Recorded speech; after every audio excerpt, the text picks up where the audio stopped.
All right, so we are back working on our indicator use lab. This is going to be test number 4, what we call indicate a part on a lathe. So I've got this aluminum part that I put in my 3-jaw chuck, and in this case we've got some raw stock, so it's probably going to be pretty good, but we still can do a check.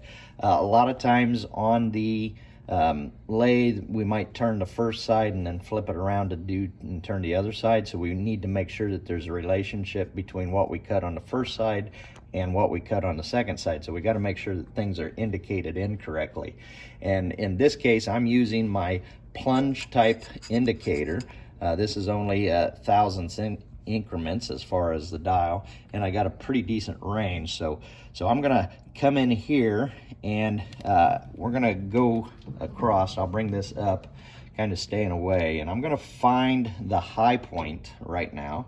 So I'm just gonna bring this over to the top, and then I'm gonna run this indicator around, and we're gonna watch that climb till we find the high point.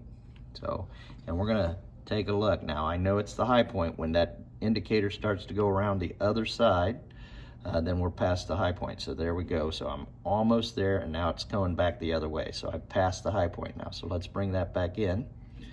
So there we go. So there's my high point. I'm going to use my fine adjustment here and adjust this in a little bit so I can get this set at 0.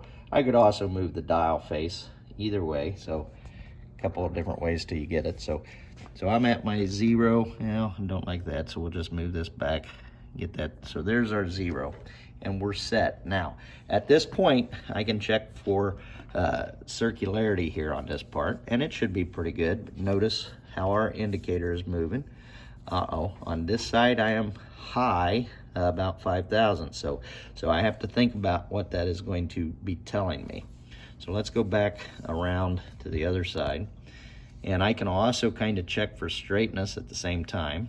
So notice, here we go. So as I go in there, so that's pretty straight on that part.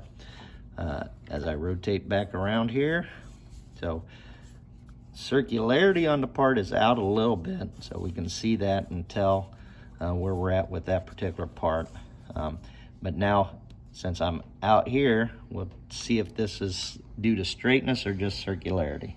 And that runs along the same thing there at that point too. So this part is pretty straight, which makes sense. It's a raw stock, and it's a small piece, so it should be relatively straight over that length. But our form, in terms of the circularity of it, is out about 3 thousandths as we rotate around.